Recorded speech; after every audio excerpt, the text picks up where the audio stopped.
The glass doors shattered as the elite FBI hostage rescue team charged inside. Dozens of lives depended on their next move. Downtown Dallas, a quiet afternoon turned into terror when armed men stormed a bank and sealed the doors. Inside, dozens of civilians were forced to the floor, their eyes wide with fear. Negotiators tried to buy time, but as the hours passed, hope began to fade. When the situation reached breaking point, the call was made. The hostage rescue team would take the lead. What happened next would test every ounce of their training and their courage. If you believe stories of courage should be told, subscribe to the channel and tell us in the comments where you're watching from. It was 2:47 p.m. on a Tuesday when chaos erupted in the heart of Dallas. The First National Bank on Elm Street, with its gleaming glass facade and modern architecture, had been the picture of normalcy just moments before. Customers waited in line, tellers processed transactions, and the steady hum of air conditioning mixed with quiet conversations created that familiar banking atmosphere. Then everything changed in an instant. 4 armed men burst through the main entrance, their faces covered by tactical masks, assault rifles held with practiced precision. The sound of their boots echoed against the polished marble floor as they moved with calculated efficiency. Within seconds, the peaceful afternoon transformed into a living nightmare. "Everyone on the ground, now!" The lead gunman's voice cut through the air like a blade. Panic erupted as customers and employees dropped to their knees, hands instinctively raised above their heads.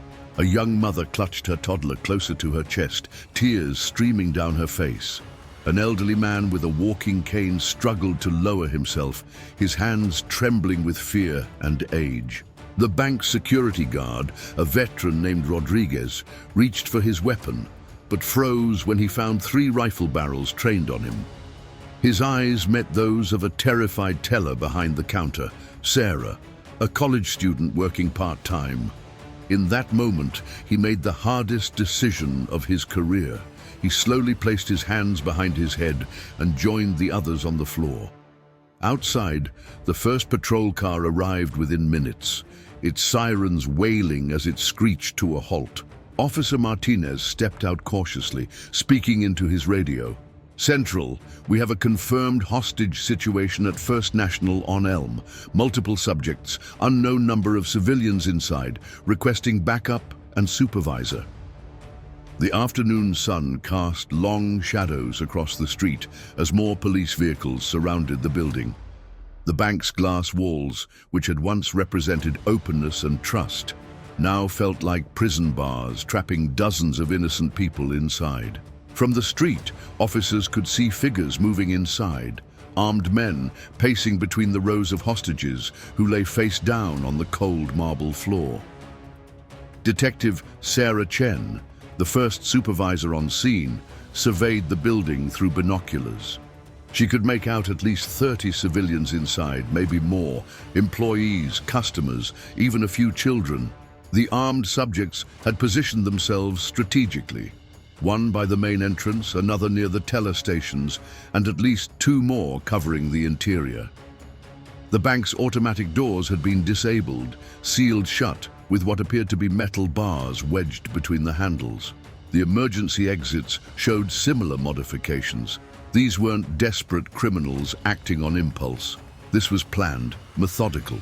The realization sent a chill down Chen's spine as she coordinated the initial response, knowing that lives hung in the balance with each passing second. Inside the bank, terror had settled over the hostages like a suffocating blanket. The marble floor was cold against their bodies as they lay motionless, afraid to move, afraid to breathe too loudly. The only sounds were the quiet sobbing of the young mother and the methodical footsteps of their captors as they moved through the space. Sarah, the college teller, pressed her cheek against the floor behind the counter where she'd been forced down. Her heart hammered against her chest so hard she was sure everyone could hear it. She could see her co-worker Michael, the branch manager, lying 10 feet away, his normally confident demeanor replaced by the same helpless fear that gripped them all. The lead gunman, who the others called Commander, was clearly in charge. He spoke in measured tones to his team, using tactical language that suggested military training. Alpha, secure the south entrance.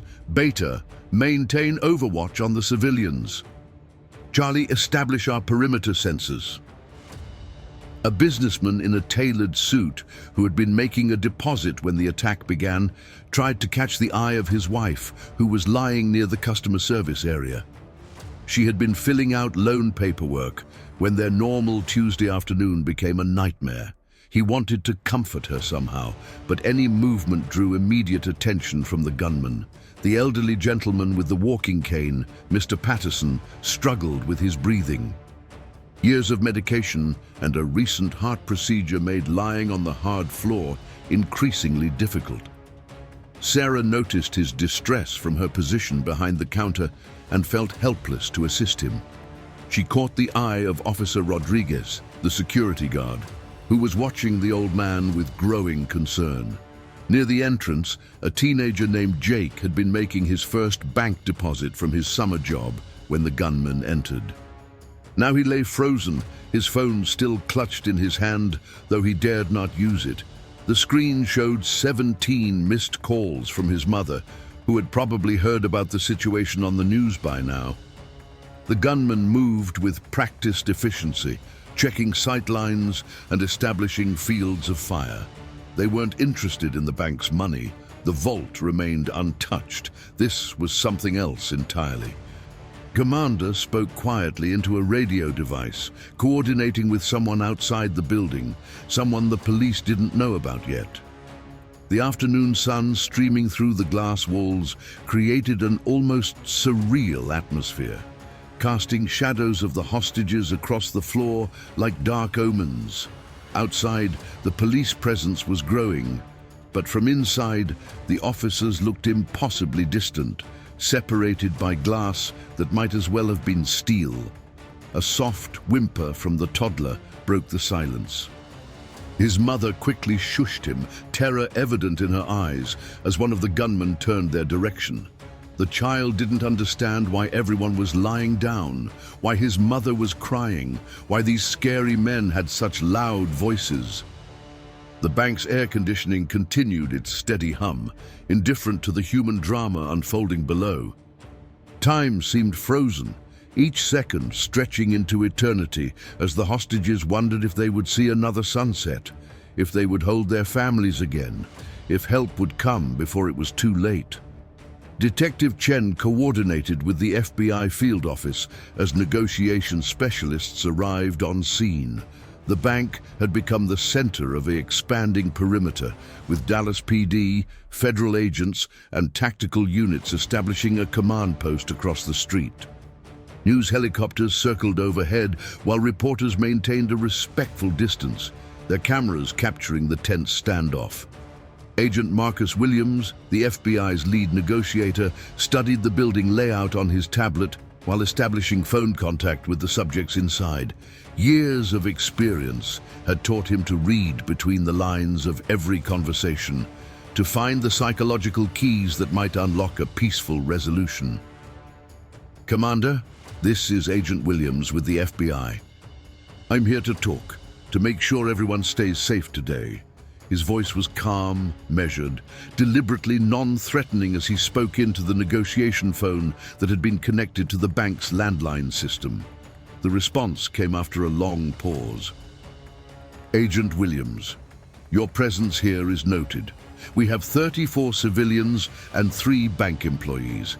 Their safety depends entirely on your cooperation with our demands. Williams glanced at Chen, both noting the precise count and the controlled tone. These weren't desperate criminals. They were organized, disciplined. The demands, when they came, were unlike anything the negotiation team had encountered before. The gunmen didn't want money, didn't want transportation, didn't want the typical concessions that marked most hostage situations. Instead, they wanted something that the FBI couldn't provide: The release of someone who didn't exist in any federal database, access to files that weren't part of any known investigation. It became clear that this was either a case of mistaken identity or something far more complex than a simple bank robbery gone wrong. Inside the bank, the hostages had been moved into a more compact group near the center of the floor. The gunmen had distributed water bottles and allowed bathroom breaks under strict supervision, suggesting they were prepared for an extended siege. This level of planning and organization set off alarm bells throughout the command structure. Hours passed with little progress. The subjects remained calm, professional, but absolutely inflexible in their demands. They provided proof of life by allowing Agent Williams to speak briefly with Sarah, the young teller, confirming that the hostages were unharmed but understandably terrified. As afternoon turned toward evening, the tactical situation became increasingly complex. The FBI's hostage rescue team had been placed on standby, their aircraft already en route from Quantico. But negotiations were the preferred solution. They always were. Every minute of dialogue was another minute for people to stay alive. Agent Williams tried every technique in his considerable arsenal. He appealed to reason, offered alternatives, suggested face-to-face meetings.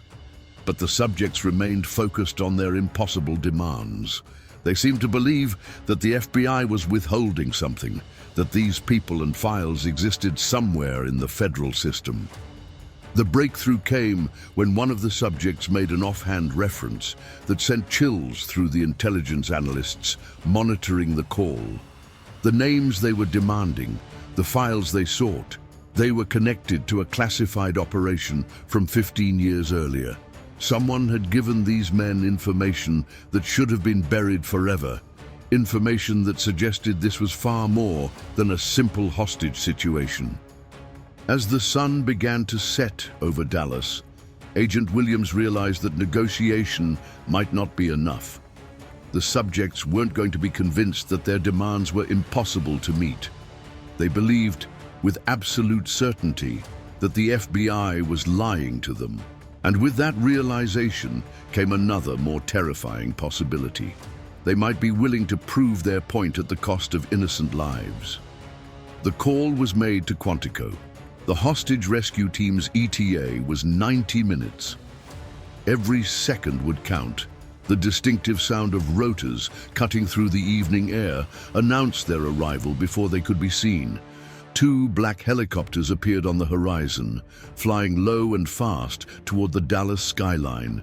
The FBI's elite hostage rescue team was inbound, carrying with them the hopes of 37 trapped civilians and the weight of a mission that would test every aspect of their legendary training. Team leader David Stone adjusted his tactical headset as the helicopter began its approach to the designated landing zone 6 blocks from the bank. At 42, Stone had led more HRT operations than almost any other agent in the unit's history. His weathered face bore the subtle scars of a career spent in the world's most dangerous situations, but his eyes remained sharp, focused on the tablet displaying the bank's architectural plans. "Listen up, people." Stone's voice carried clearly through the team's communication system as the helicopters touched down. "We have 37 hostages, 4 subjects, and a building that's built like a fishbowl. The negotiators have been working this for 6 hours with no progress. These aren't your typical bank robbers. They're organized, disciplined, and they're asking for things that don't exist." The team moved with practiced efficiency as they disembarked. Each operator was equipped with specialized gear, ballistic helmets with integrated night vision, body armor designed for close-quarters battle, and weapon systems calibrated for precision work in enclosed spaces. Their faces were focused, professional. This was what they had trained their entire careers to do. Agent Maria Santos, the team's lead sniper, immediately began establishing overwatch positions on the surrounding buildings. Through her scope, She could see the hostages huddled in the center of the bank's main floor, the armed subjects maintaining disciplined positions around the perimeter. Command, Overwatch 1 has eyes on, confirming 4 subjects, multiple civilians in a central group. Subjects are maintaining tactical spacing and discipline. The bank's glass construction presented both opportunities and challenges. Visibility was excellent for surveillance, but it also meant that any assault would be completely exposed. The subjects would see them coming from the moment they approached the building. Stone studied the blueprints, searching for alternatives, maintenance access, service entrances, anything that might provide tactical advantage. Agent Chen briefed Stone on the negotiation history as his team continued their preparation.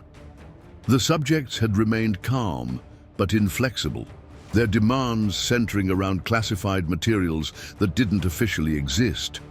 Intelligence analysts suspected connections to historical operations, but nothing definitive. What was clear was that these men believed absolutely in their cause, whatever that cause might be. Stone's second-in-command, Agent Thompson, approached with the latest intelligence update. David, we've identified the building's HVAC system. There's a maintenance access through the basement that leads to utility tunnels beneath the main floor.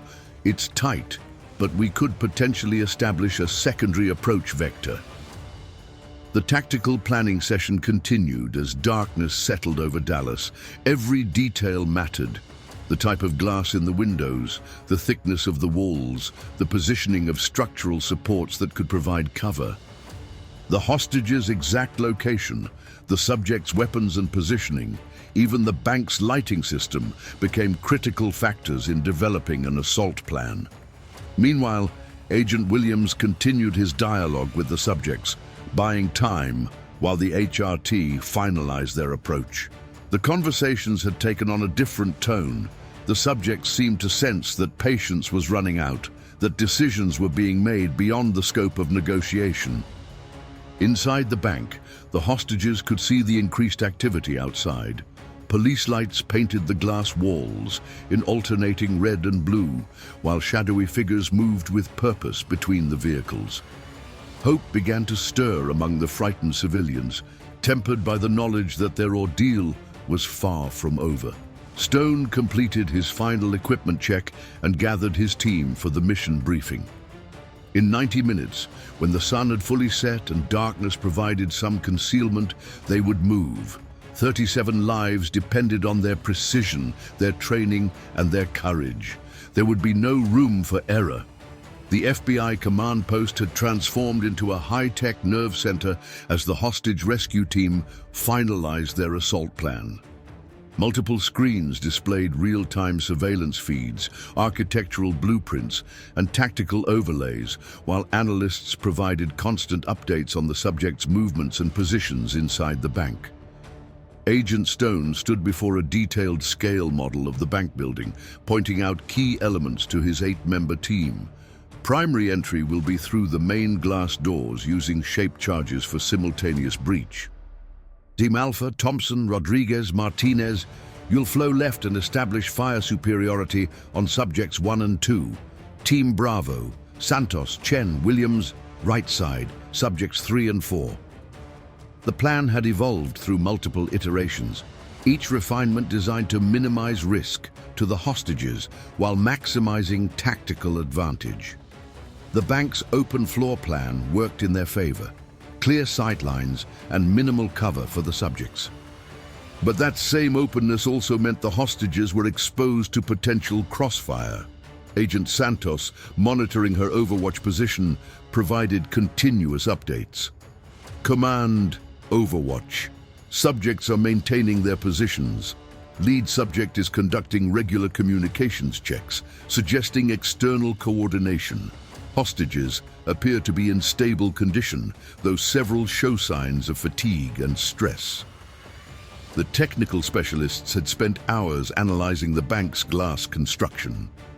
The main doors were standard commercial grade, designed more for energy efficiency than security. Shaped charges could breach them cleanly, but the explosion would be visible to the subjects inside. The element of surprise would last seconds at most. Stone reviewed the timeline once more. Negotiators will maintain dialogue until H-hour minus 30 seconds. That gives us maximum distraction time. Once we initiate, it's a sprint. Every second counts. Remember, these subjects have had hours to prepare, to study angles and positions. They'll be ready for us. The team's medic, Agent Davis, coordinated with Dallas EMS for casualty evacuation procedures. Ambulances were positioned at the designated rally points, trauma teams standing by at the nearest hospital. Everyone hoped they wouldn't be needed, but hope wasn't a tactical plan. Inside the bank, the subjects had noticed the increased activity outside. Commander moved between his positions, checking sightlines and reinforcing their defensive arrangement. The hostages sensed the growing tension, the almost electric charge that precedes action. Some prayed silently, others simply held onto memories of loved ones, wondering if they would survive the next few hours. Agent Williams continued his negotiation efforts, his voice steady despite the knowledge that time was running out. "Commander, we're working on your requests, but these things take time. Can you give us some indication of flexibility on the timeline?" Each word was carefully chosen, designed to maintain dialogue while the assault team prepared. The response was measured but firm. "Agent Williams, I appreciate your efforts, but our patience has limits. We know you have tactical units in position. We know this situation is approaching a critical point. The safety of these civilians depends entirely on your next decisions." Stone checked his watch, 15 minutes to H-hour. The team conducted final equipment checks, tested communication systems, and reviewed their individual assignments one last time. Each operator knew their sector, their fields of fire, their precise role in the coordinated assault. Years of training had prepared them for this moment. The Dallas skyline glittered with city lights as darkness provided the concealment they needed. Streetlights around the bank had been disabled, creating shadows that would help mask their approach. The subjects inside would be relying on artificial lighting, which could work to the HRT's advantage with their night vision systems. Agent Stone gave the final briefing. "Remember, speed, surprise, and overwhelming force. The hostages are our priority, but these subjects are trained and prepared. They won't surrender easily. Watch your backgrounds, communicate your movements, and trust your training." Questions? There were none. Each agent understood the stakes, the precision required, the responsibility they carried. In 15 minutes, they would find out if months of training and planning were enough to save 37 innocent lives. The night air was thick with tension as the hostage rescue team moved into their final positions. Streetlights had been dimmed, creating pools of shadow that provided concealment for the operators as they approached the bank. Agent Stone crouched behind an armored vehicle, his team spread out in predetermined positions around the building's perimeter. "All units, this is command. 60 seconds to breach." Stone's voice was calm over the tactical frequency, but his heart rate had increased as it always did before an operation. 23 years with the Bureau, and he still felt that familiar surge of adrenaline, the heightened awareness that came with putting lives on the line. Inside the bank, Agent Williams maintained his negotiation dialogue, each word carefully timed to provide maximum distraction. "Commander, we've received word from Washington. There may be some flexibility on your first request, but we need assurance that the hostages remain safe during any transition."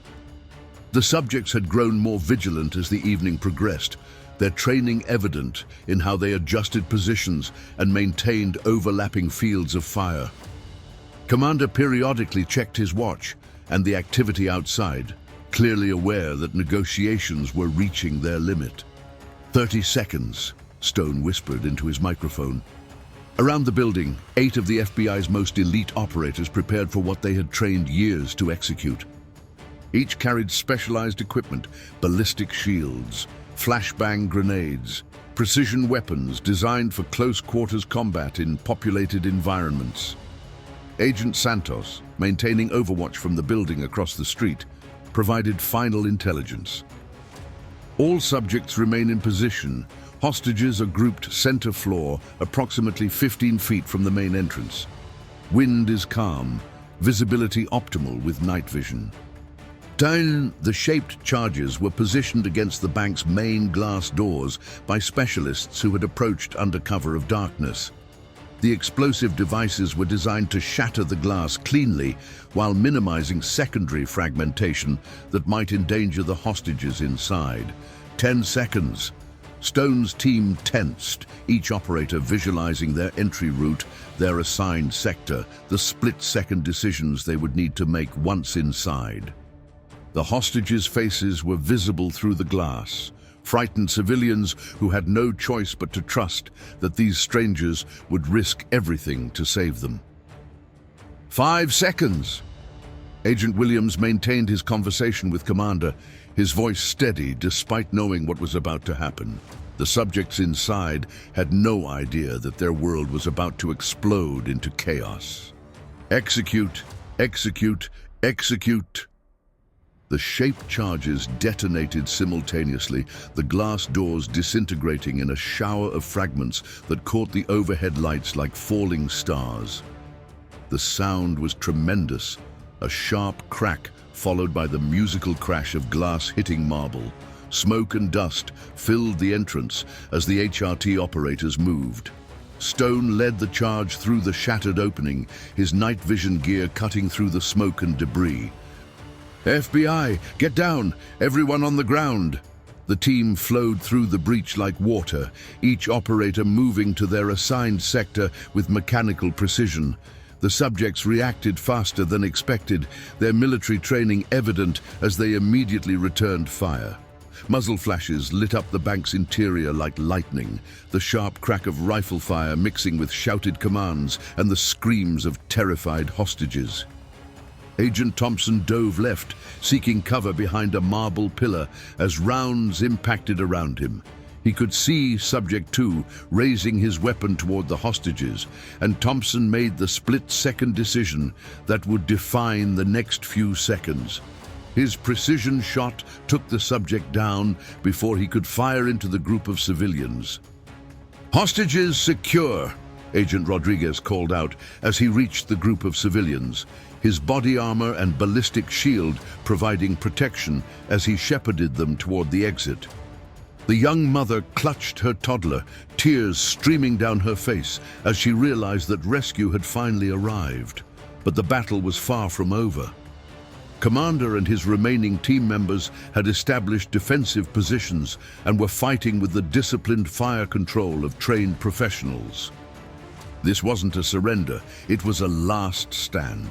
And in the smoke and chaos of the bank's interior, every second would determine who lived and who died. If this story has you hooked so far, subscribe, leave a like, and tell us in the comments what you would do in their place. The bank's interior had become a battlefield illuminated by muzzle flashes and tactical lights cutting through the smoke. Agent Stone moved with practiced precision, his rifle tracking between cover points as he advanced through the debris-littered floor.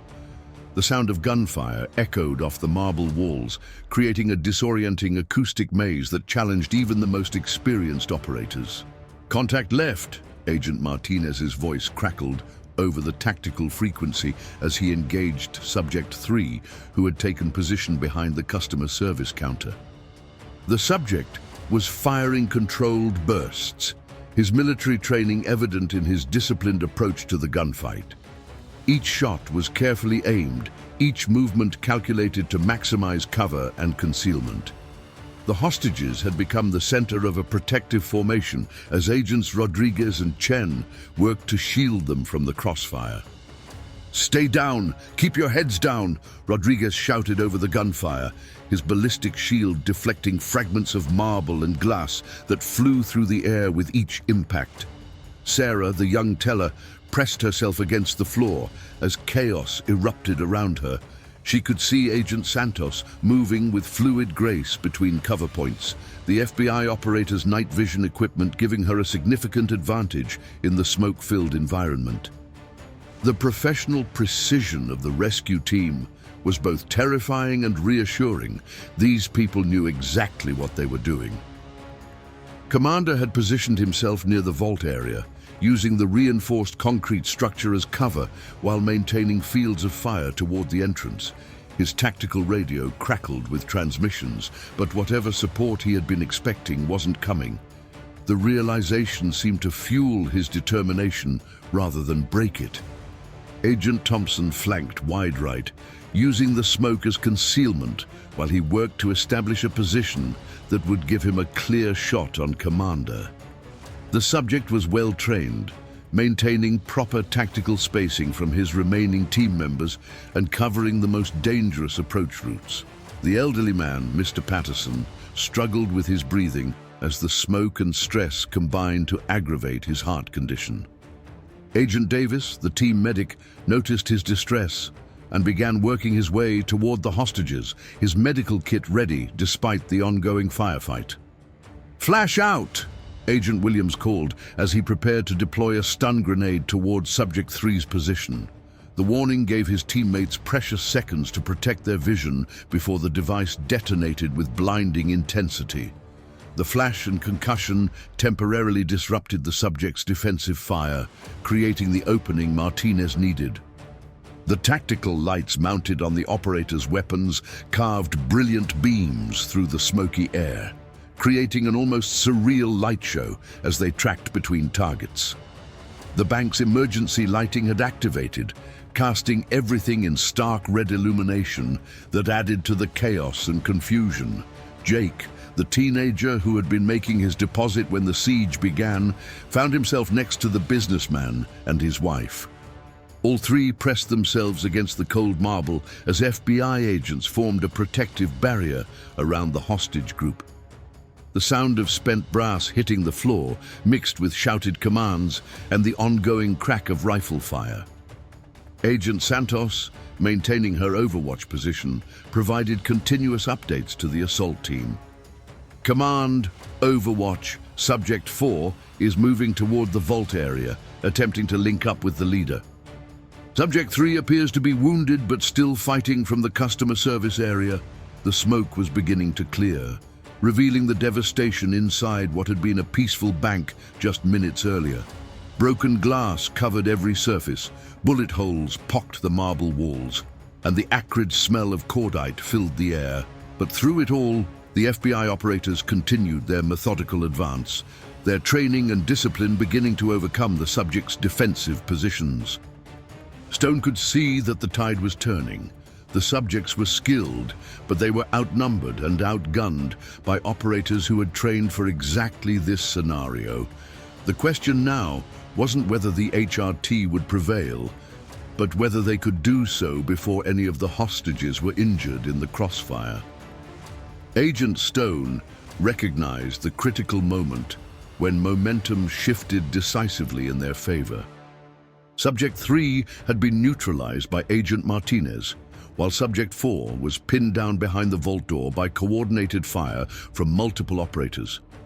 Only Commander remained fully operational, but his tactical situation was deteriorating rapidly. "Rodriguez, Chen, start moving the hostages toward the exit," Stone commanded, while maintaining suppressive fire toward Commander's position. The evacuation had to begin now, while the team still held tactical advantage and before the situation could shift again. Agent Rodriguez rose from behind his ballistic shield and began coordinating the civilian movement. "Okay, everyone listen to me. We're going to move together as a group. Stay low, stay together, and follow my voice." His calm authority cut through the fear and confusion, giving the terrified hostages something concrete to focus on.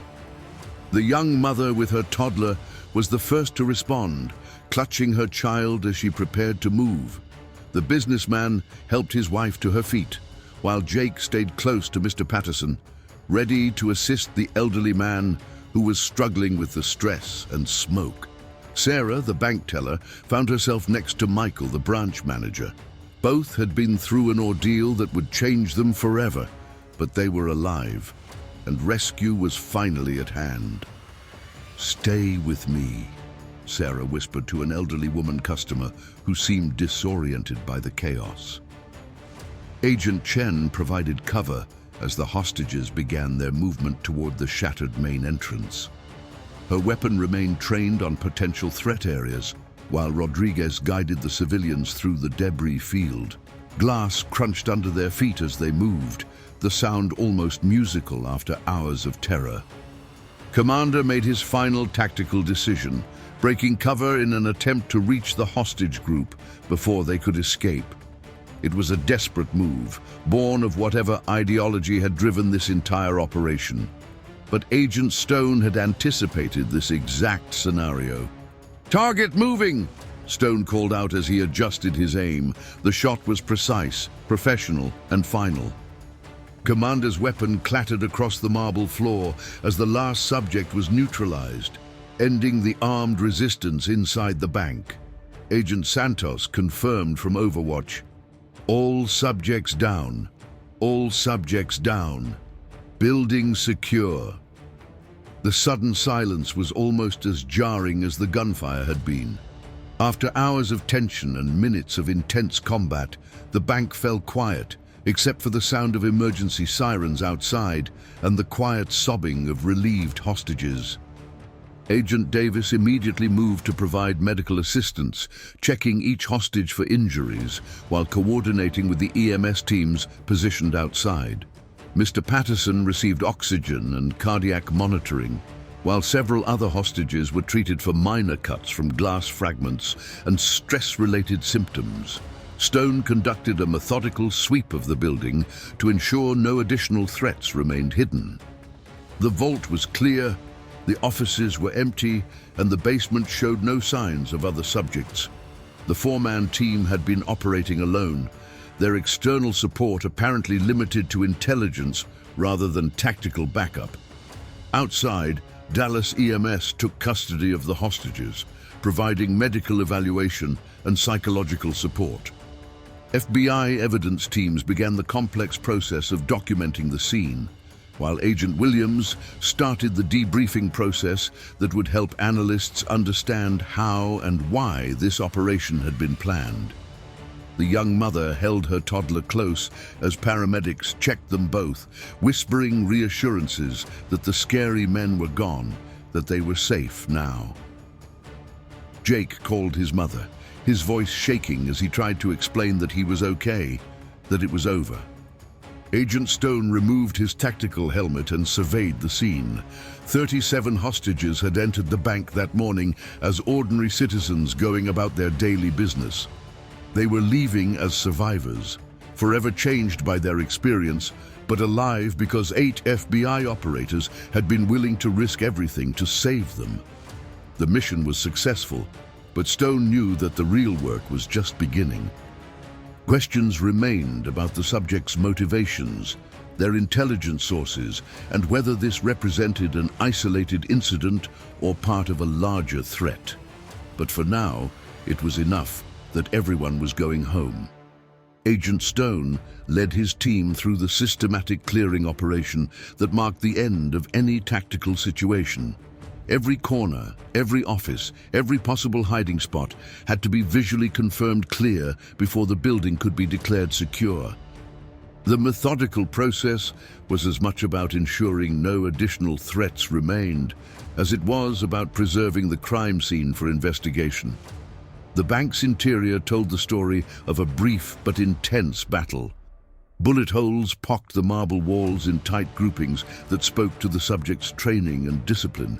Spent brass casings glittered on the floor like deadly confetti, marking the positions where both sides had fought. The shattered glass doors had been reduced to thousands of fragments that caught the emergency lights like scattered diamonds. Agent Thompson found the subject's equipment cache in a back office. Tactical gear, communications equipment, and detailed surveillance photos of the bank that suggested weeks or months of preparation. "David, you need to see this," he called to Stone, pointing to architectural plans that matched the building perfectly, complete with hand-drawn annotations marking sightlines and fields of fire.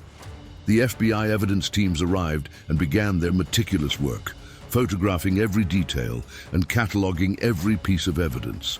Each bullet hole would be traced back to its source, every piece of equipment analyzed for intelligence value. The subjects' identities were still unknown, but their fingerprints and DNA would eventually provide answers. Agent Santos maintained her overwatch position until the building was officially declared secure. Her sniper rifle trained on windows and doorways until the last possible moment. Years of experience had taught her that threats could emerge even after apparent victory. Vigilance was the price of bringing everyone home safely. Inside the command post, Agent Williams began preliminary debriefings with the rescued hostages. Each person's account would be carefully documented, not just for the criminal investigation, but to ensure they received appropriate psychological support. The trauma of a hostage situation could last far longer than the event itself. Sarah, the young bank teller, sat wrapped in a blanket as she gave her statement to investigators. Her voice was steady, but quiet as she described the hours of terror, the professional demeanor of the subjects, and the moment when the FBI operators came through the doors like avenging angels. She would never forget the sound of breaking glass that meant rescue had arrived. The businessman helped his wife into an ambulance, both of them still processing the reality of their survival.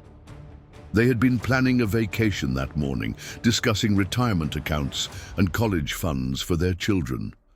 Now they were discussing counseling sessions and the strange gratitude that comes with surviving something that could have ended very differently. Jake sat with Mr. Patterson as paramedics continued monitoring the elderly man's heart rate and blood pressure. The teenager had appointed himself as the old man's guardian during the evacuation, and he wasn't ready to abandon that responsibility now. Sometimes heroes emerge from the most unlikely places. The young mother finally allowed EMS to separate her from her toddler long enough for a medical examination. The child was physically unharmed, but would need time to process the experience through whatever mechanisms children use to make sense of a frightening world.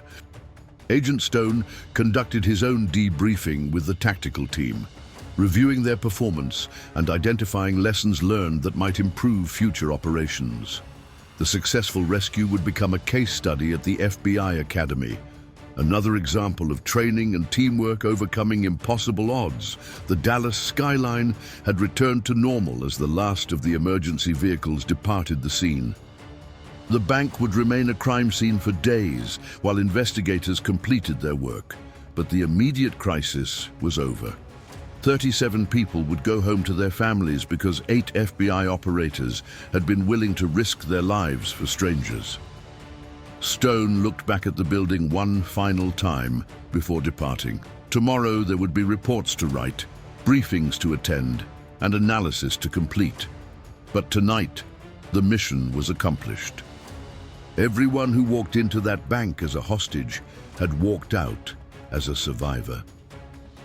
3 weeks after the siege, the First National Bank on Elm Street reopened with new security measures and a memorial plaque honoring the courage of the FBI hostage rescue team.